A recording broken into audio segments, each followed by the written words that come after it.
SS증권방송 시청자 여러분 안녕하세요. 여러분들의 생활에 활력을 불어넣는 비타민 같은 시간, 이윤희의 스마트 생활 정보입니다. 주말 동안 행복하고 또 건강한 주말 보내셨나요? 저도 나름대로 의미 있고 즐거운 주말들을 보냈는데요. 또 이렇게 새롭게 한 주가 시작이 됐습니다. 그럼 건강한 한 주 보내시라고 오늘도 건강 정보로 준비했습니다. 그럼 이윤희의 스마트 생활 정보 지금부터 시작합니다.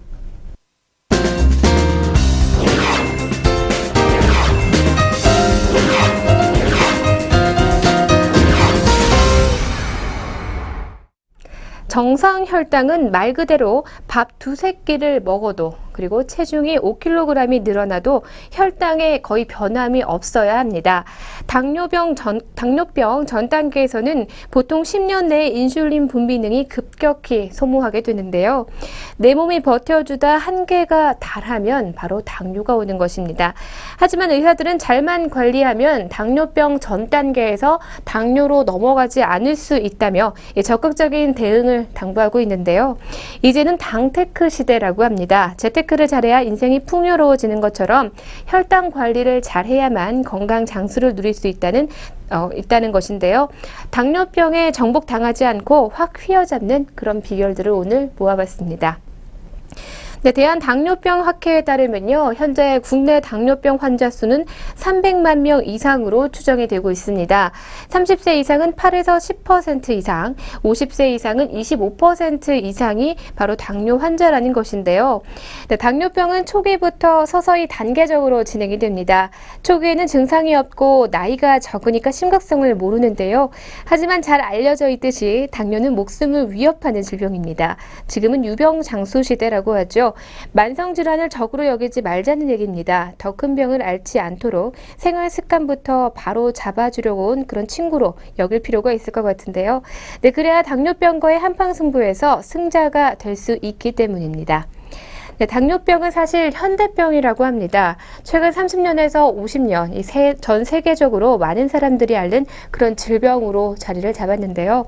당뇨병의 대부분을 차지하는 2형 당뇨 연구가 집중적으로 시작된 것도 20년 남짓인데요. 당뇨병으로 진단되는 순간 자신이 평생 쓸 수 있는 인슐린 분비능이 적어도 절반 이상 날아간 셈이라고 할 수가 있습니다. 그래서 초기 관리가 매우 중요하다고 볼 수가 있는데요. 2형 당뇨가 발병되는 나이는 중년입니다. 하지만 당뇨가 시작되는 나이는 30대라고 할 수가 있는데요. 몸에 잠복해 있다가 중년기에 쏜살같이 얼굴을 들이내미는 것입니다. 우리나라처럼 근로시간이 길고 스트레스가 많은 직장 환경에서는 30대 당뇨 예비 후보군들이 많다고 할 수가 있습니다. 그렇다면 20대는 안전지대일까요? 절대 아니라고 할 수가 있는데요. 최근 들어 20대 이하 젊은 층에서도 당뇨가 빈발하고 있다는 것입니다.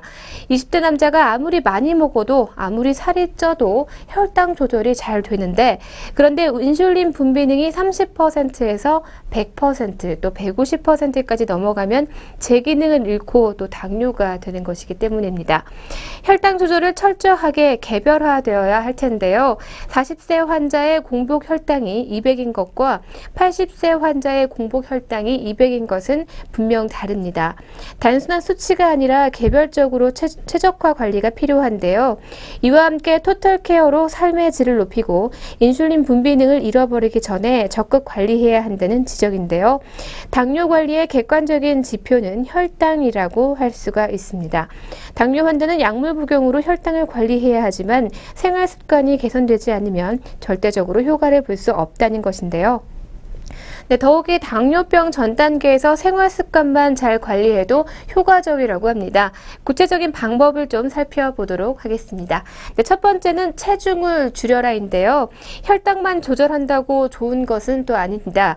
체중을 조절하고 생활 습관을 바로 잡으면서 혈당을 조절하는 것, 그것이 바로 목표라고 할 수가 있는데요. 첫 번째로 가장 중요한 관리법이 바로 체중이라고 하죠.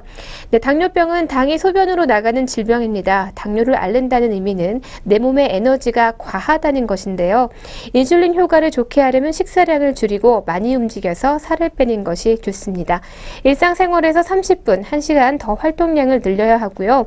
당뇨 전 단계에서는 약물 치료로 또 체중 관리를 하는 것도 방법입니다. 다음 두 번째는 소식과 균형식을 하라는 것인데요.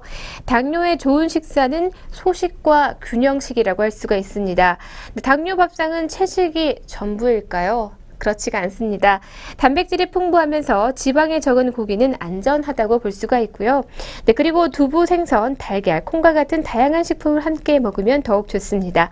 규칙적으로 적당량의 식사를 맛있게 하면 혈당은 걱정하지 않아도 되고요. 달고 짠 음식은 당뇨에 물론 좋지 않고요. 설탕, 올리고당 등 단맛을 내는 조미료를 최소화해서 사용을 하고 또 단맛을 내면서도 혈당에 직접적인 영향을 주지 않는 저열량 감미료를 사용하면 맛있는 당뇨 밥상을 차릴 수가 있습니다. 소금은 직접적인 혈당을 높이는 데 이용되진 않지만 고혈압을 비롯한 이 합병증을 일으키는 데 결정적인 역할을 하고 있습니다. 필요 이상으로 많이 먹어서는 안 된다는 것이고요. 그리고 과일에 있는 당분은 설탕처럼 단순당처럼 혈당을 급격하게 올리지 않기 때문에 혈당이 잘 조절되지 않을 때는 적당량만 먹어주는 것이 좋습니다. 다음 세 번째는요, 마음 관리에 힘써라 라는 것인데요. 서양에서는 당뇨 치료 시에 마음 관리를 중요하게 여기고 있지만 실은 우리나라에서는 좀 그렇지 않습니다. 나이 든 사람은 당뇨를 그냥 받아들여서 잘 관리가 되는 한편 40대는 당뇨에 대한 거부감이 크기 때문에 특히나 또 사회 패배자라고 여기는 환자들이 꽤 많습니다.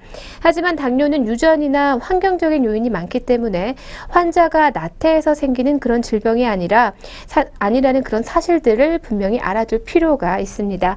분명 스트레스는 필요하지만 과도한 스트레스는 해결하지 못하면 건강을 해치게 되죠. 따라서 운동이나 독서, 또 취미생활로 스트레스를 조절하는 것도 필요가 합니다.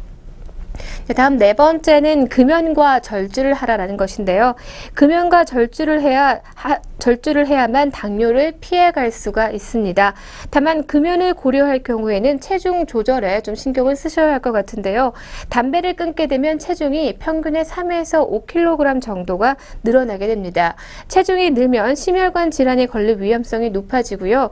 또 금연하기 한 달 전부터 유산소 운동을 하루에 1시간가량 한 다음에 담배를 끊어가는 것이 좋습니다. 지금까지 만성 질환이지만 관리하면 괜찮아질 수 있는 질병, 당뇨병에 대해서 알아봤습니다.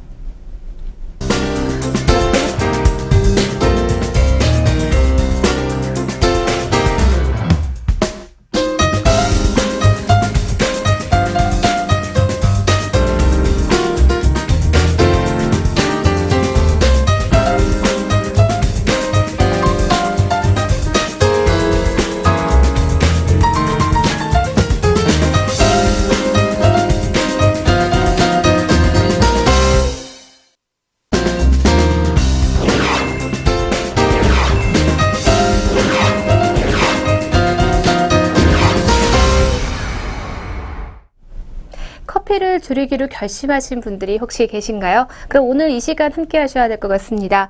어디 모임을 가든 특히 저녁 모임에서는 커피 타임이 필수라고 할 수가 있는데요.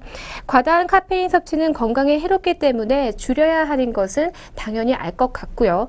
그럼에도 늘 제자리 걸음이 원인이라면 바로 그것은 커피 섭취에 대한 습관 때문이라고 볼 수가 있습니다. 작년 한 해 동안 대한민국 사람들은 총 242억 잔의 커피를 마셨습니다.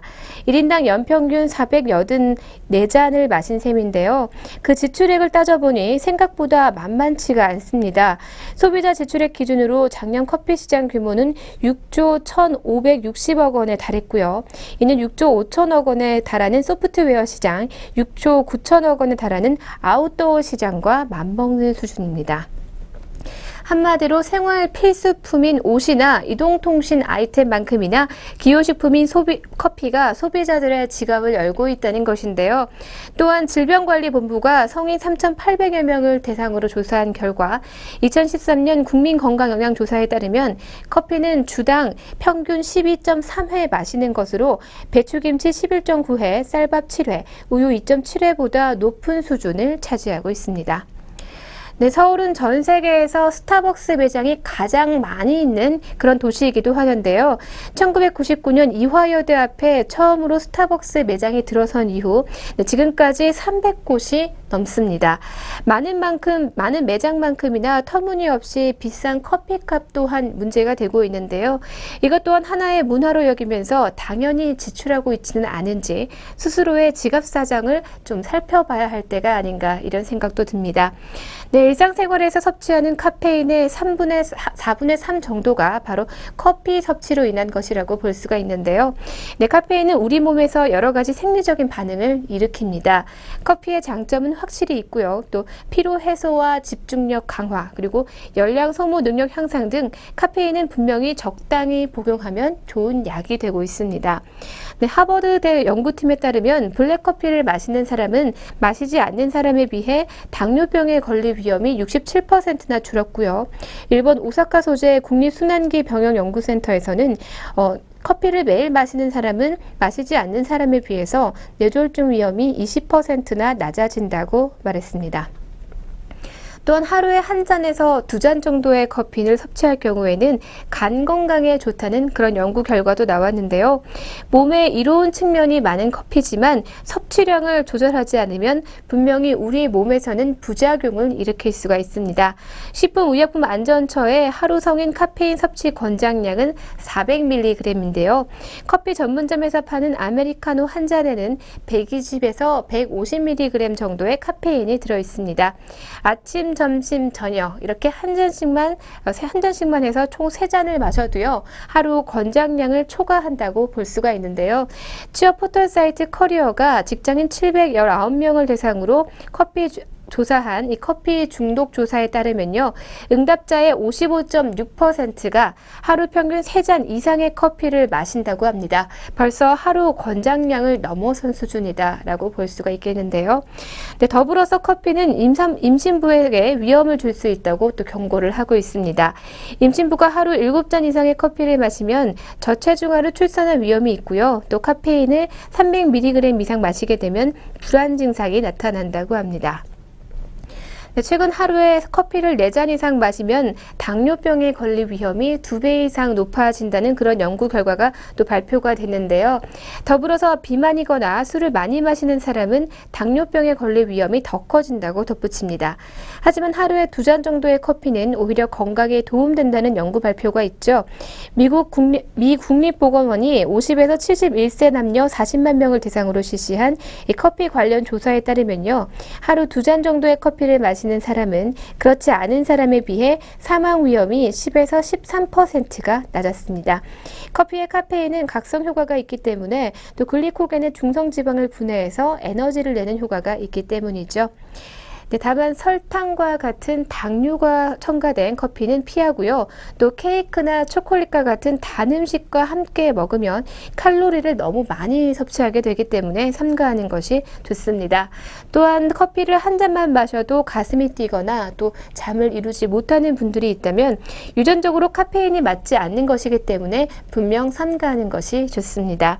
네, 마셔도 될까? 또 얼마나 마시면 좋을까? 어느덧 우리 생활의 문화처럼 자리 잡은 커피 음용법에 대해서 알아봤습니다. 알고 마시면 득이 되고요. 또 모르고 마시면 독이 된다는 점 명심하시길 바랍니다.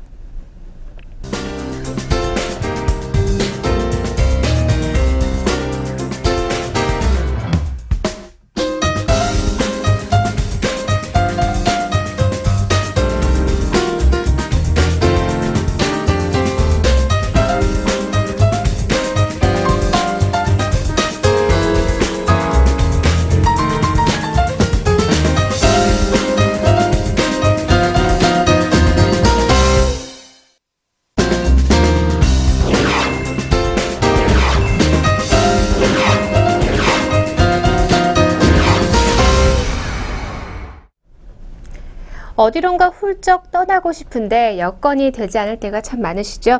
네, 전 세계 현지의 맛을 음미하면서 여행의 즐거움 대신 맛으로 음미할 수 있는 그런 맛집 정보 준비를 했습니다. 첫 번째 집은요, 스페인 카탈루냐 지방의 전통 요리인 칼소타다를 맛볼 수 있는 곳입니다. 바로 칼소타다라는 식당인데요. 맥주를 마시면서 스트레스를 날릴 수 있는 그런 경쾌한 분위기의 맛집입니다. 네, 셰프의 이야기를 좀 들어볼까요? 이 칼솥은 요리는 우리네 대파와 비슷한 스페인의 파로 이 칼솥을 숯불에 구운 요리 칼솥하다는 스페인 카탈루냐에서 먹는 전통 요리라고 합니다. 한쪽 벽에 일러스트로 칼솥하다를 먹는 방법을 크게 그려놨는데요. 처음 온 이들에게 먹는 법을 직접 알려주고 있습니다. 한입거리 안주인 타파스도 입맛대로 고를 수 있고요. 치즈, 치킨, 달걀, 그리고 베이컨, 토마토, 버섯, 식재료의 본연의 맛을 잘 살린 메뉴들이 주를 이루고 있습니다. 네, 그럼 셰프의 추천 메뉴를 좀 보도록 할까요? 칼솥하다입니다. 돼지 목살을 초벌구이 한 뒤에 숯불에 구워 칼솥하다를 곁들였습니다. 노릇하게 구운 소세지와 오븐에 구운 토마토도 함께 먹으면 특별한 맛에 반할 것이라는 건데요. 네, 그리고 또 다른 맛집으로는 메뉴로는 하본 이베리코가 있습니다. 하몬을 듬뿍 넣은 샐러드와 또 로메인 파르메산 치즈와 올리브유 그리고 통후추를 버무리고 트러플 오일을 뿌렸는데요. 바게트에 켜켜이 얹은 오픈 샌드위치처럼 즐겨도 좋은 그런 맛입니다. 네, 다음은 머쉬룸인데요. 노릇하게 구운 양송이에 치즈와 햄을 올린 타파스, 양송이를 구우면 나오는 촉촉한 국물이 일품이라고 합니다. 네, 다음 드래프트 비어입니다. 미국 맥주와 인디카 그리고 독일 맥주 파울라너 그리고 스페인 맥주 에스텔라까지 다양한 생맥주의 맛을 볼 수가 있습니다. 네, 계속해서 다른 맛집으로 가보도록 하겠습니다. 나의 우동이라는 집인데요. 우동의 본고장 일본 사누키 우동을 선보이고 있습니다. 편안한 발걸음으로 찾아가 생기 있는 우동 가락을 허기와 울적한 기분을 바로 달랠 수 있는 그런 곳인데요. 면을 사랑한다. 때와 장소를 가리지 않고 뚝딱뚝딱 만드는 사누키 우동의 맛에 매료가 됐다고 합니다. 본고장의 노하우에 충실하면서 한국인의 입맛에 맞춘 우동 문화를 만들고 싶었다고 하는데요. 사누키 우동의 본고장 가가와현에서 87년간 3대째 우동을 만들어 온 장인에게서 우동의 기본을 배웠다고 합니다. 맛있는 우동은 의외로 쉽고 간단하다라고 얘기하는데요. 우동 장인의 가르침이 틀림없다고 믿는다고 합니다. 숯하면은 기계로 만든 면에서 느낄 수 없는 살아있는 식감이 매력적이라고 하는데요. 갓 삶은 우동이 제일 맛있다고 하죠. 한두 가닥씩 집어 자르지 말고 후루룩 먹어야 제맛이라고 합니다. 네, 삶은 지 20분 이상 지나면 우동은 손님에게 내지 않는다고 하는데요. 남은 면은 물기를 없애고 바삭하게 튀겨서 식전 음식으로 낸다고 합니다. 네, 그럼 셰프가 추천하는 메뉴 한번 살펴보도록 할까요? 먼저 고소 가마타마 우동이고요. 그리고 부카게타 우동, 그리고 자루 우동과 향긋한 레몬 우동이 있습니다. 고소 가마타마 우동은요, 갓 삶아 따뜻하게 내놓은 우동인데요. 무항생제 생달걀을 쓰고 또 비벼 먹는 것으로 감칠맛이 일품이라고 합니다. 네, 부카게 우동은요, 반숙으로 삶은 달걀을 노릇하게 튀겨서 토핑에 올리는데요. 튀긴 달걀을 반으로 잘라서 녹진한 달걀 노른자와 소스를 함께 비벼 먹으면 면발이 혀에 착착 감긴다고 합니다. 네, 그럼 이번에는요, 태국 요리로 가보도록 하겠습니다. 바로 힐스9인데요. 태국 요리의 강한 향신료가 부담스러운 이들에게 적극적으로 좀 권장하고 싶은 그런 곳입니다. 동남아 음식을 모던하게 표현한 곳인데요. 음식과 쇼핑 그리고 즐길거리 등 관광하기에 최적화된 이 태국을 좋아한다고 합니다. 호주에서 오랜 생활하면서 태국 음식을 자주 접했다고 하는데요. 해방촌 거리 언덕 끝에 자리했고 태국인들이 완벽하다고 생각하는 숫자 9을 섞어서 힐스9이라는 이름을 붙였다고 합니다. 재료나 향은 태국 현지의 맛을 내려고 노력을 했는데요. 한식을 오랫동안 했던 김태환 셰프가 주방을 맡아줘서 음식은 정갈하면서 깔끔하다고 합니다.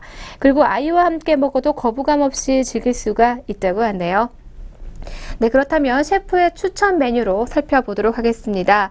바로 쌀국수와 푸판 퐁커리 그리고 그린 커리인데요. 쌀국수는 핏물을 말끔히 빼고 9시간 동안 은근히 끓인 육수의 깊은 맛을 낸다고 합니다. 쌀국수의 진한 맛을 제대로 즐길 수 있다는 것이 그 특징이고요. 푸파 퐁커리는 신선한 생물의 소프트쉘 크래브를 부드럽게 튀긴 다음에 볶은 요리인데요. 밥과 함께 비벼 먹으면 그 맛이 일품이라고 합니다. 네, 그럼 계속해서 뉴저지 출신의 셰프가 만든 길티 플레저로 가보도록 하겠습니다. 정통 아메리카 메뉴를 선보이는 그런 곳인데요. 미국 남부 요리와 함께 다양한 와인을 즐길 수 있는 캐주얼 아메리칸 레스토랑입니다. 뉴욕 CIA에서 전통 코스를 밟았지만 고급 호텔보다는 뉴올리언즈의 왁자지껄한 이 소울푸드의 식당에서 일하는 것이 더 즐거웠다고 얘기하고 있습니다. 그 후 한국에서 마음 맞는 동갑내기 오너를 만나서 레스토랑을 열었다고 하는데요. 매일 한정 수량으로 만들어서 완판 행진 중인 랍스터롤은 아침마다 노량진 수산시장에서 살아있는 랍스터를 공수해서 싱싱하게 먹는다고 합니다. 비트에 절인 연어와 돼지고기, 또 소고기, 두껍게 썬 베이컨은 가든 스모커에서 8시간 이상 직접 훈제하고 이 바질과 로즈메리 허브도 손수 재배해서 사용한다고 합니다. 네, 오픈한 지 3개월이 채 되지 않았지만 주말은 만석일 정도로 정말 큰 반응을 보이고 있는 그런 레스토랑이라고 합니다. 그럼 셰프의 추천 메뉴를 좀 살펴보도록 할까요? 바로 스테이크 앤 에그와 맥앤치즈와 풀드 포크 그리고 길티 버거가 있습니다. 먼저 길티 버거는요, 이 두껍게 썰어서 프라이한 체더 치즈와 글레이즈드 어니언과 스모커로 직접 훈연한 베이컨의 두툼한 소고기 패티를 담은 프리미엄 수제 버거인데요. 향긋한 수박 맥주와 함께 먹으면 궁합이 잘 맞는다고 합니다. 네, 이렇게 알려드리고 나니까 실은 저도 정말 배가 고픈데요. 퇴근길에 또 일주일 기다리셨다가 주말에 함께 찾아가 보시면 좋을 것 같습니다.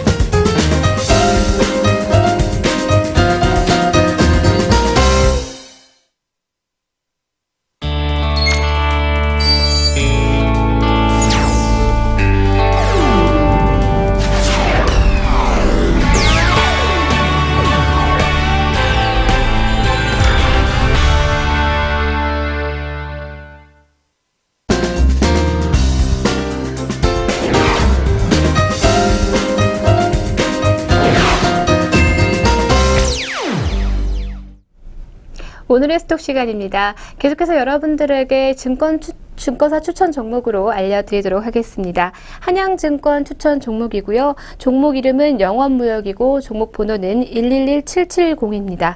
3분기 연결 실적은 매출액은 전년 동기 대비 9.5% 증가한 3,978억 원, 영업이익은 3.9% 증가한 787억 원인데요. 지배 주주 지분 순이익은 14.0% 증가한 564억 원으로 컨센서스보다 낮지만 양호한 실적을 보이고 있습니다. 내후년은 기존 공단에서 가동률 상승에 따른 투자 회수 시점으로 상대적으로 수익 모멘텀이 강해질 것으로 보고 있는 그런 종목입니다. 네, 계속해서 현대증권 관련 추천 종목인데요. KMW입니다. 종목 번호는 032500입니다. 미국 버라이즌 향의 RRH 장비 매출의 정상화 예상과 스프린트사의 TD-LTE 사업에 관련한 안테나 매출 과세 등 2015년 큰폭 실적 호전이 예상이 되고 있고요.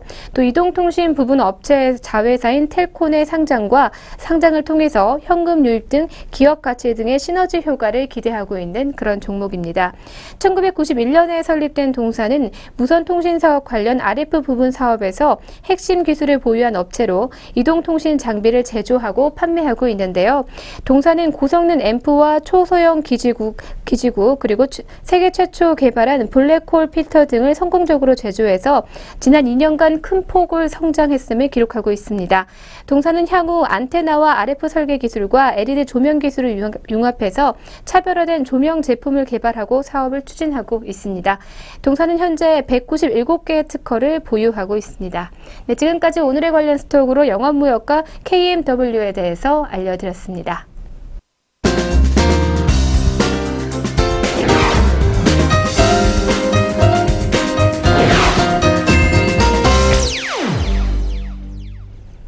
여러분들에게 즐거움과 감동을 드리는 시간, 오늘의 펀앤필입니다. 맛집에 이어서 여러분들의 귀를 좀 더 자극할 만한 그런 귀여운 맛거리들로 오늘 준비를 했는데요. 창의 만점의 롤입니다. 그럼 영상으로 함께 만나보시죠.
네, 저는 개인적으로 물개 스시가 정말 마음에 들었는데요. 네, 오늘은 맛집 정보에서부터 이렇게 창의력이 돋는 스시까지 여러분들께 알려드렸습니다. 오늘의 펀앤필은 여기까지입니다.